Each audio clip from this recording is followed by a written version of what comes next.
যুক্তরাজ্যের পার্লামেন্ট নির্বাচনে এখন পর্যন্ত জয়লাভ করেছেন 4 বাঙালি কর্মী। তারা হলেন টিউলিপ সিদ্দিক, রুশনারা আলী, রূপা হক ও আফসানা বেগম। মজার ব্যাপার হলো এই 4 জনই সদ্য বিজয়ী দল লেবার পার্টির হয়ে নির্বাচনে লড়েছেন। বিশাল ব্যবধানে জয়লাভ করেছেন বঙ্গবন্ধু শেখ মুজিবুর রহমানের নাতনি টিউলিপ সিদ্দিক। তিনি ইংল্যান্ডের হ্যাম্পস্টেড অ্যান্ড কিলবার্ন আসন থেকে লেবার পার্টির প্রার্থী ছিলেন। এই নিয়ে টানা চতুর্থবার বিজয়ী হলেন টিউলিপ। যুক্তরাজ্যের স্থানীয় একটি সংবাদ মাধ্যমের খবরে বলা হয়েছে, নিকটতম প্রতিদ্বন্দ্বী কনজারভেটিভ প্রার্থী ডন উইলিয়ামের চেয়ে টিউলিপ সিদ্দিক প্রায় দ্বিগুণ ভোটে জিতেছেন। টিউলিপ সিদ্দিকের মা বঙ্গবন্ধু শেখ মুজিবুর রহমানের কন্যা শেখ রেহানা। টিউলিপ সিদ্দিক প্রথমবার হ্যাম্পস্টেড অ্যান্ড কিলবার্ন আসন থেকে এমপি নির্বাচিত হন 2015 সালে।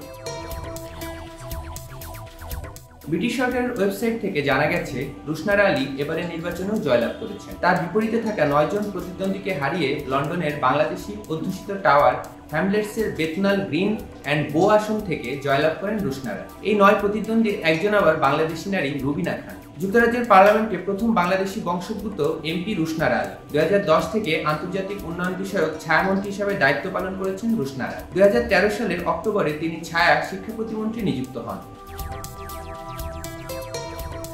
এবারে নির্বাচনে পশ্চিম লন্ডনের ইলিং সেন্ট্রাল অ্যান্ড অ্যাক্টন আসনে আবারও নির্বাচিত হয়েছেন বাংলাদেশি নারী রূপা আশা হক। লেবার পার্টির মনোনয়নে 2015 সালে প্রথমবারের মতো এমপি নির্বাচিত হন রূপা আশা হক। এবার সহ টানা 3 বার তিনি লেবার পার্টির টিকিটেই জয়লাভ করেছেন। উল্লেখ্য, 2016 সালের অক্টোবরে লেবার পার্টির ছায়া স্বরাষ্ট্রমন্ত্রীর দায়িত্ব পান রূপা হক। তাকে সর্বদলীয় সংসদীয় মিউজিক গ্রুপের ভাইস চেয়ার ও ক্রসটাইলের সর্বদলীয় সংসদীয় পদে নিযুক্ত করা হয়েছে।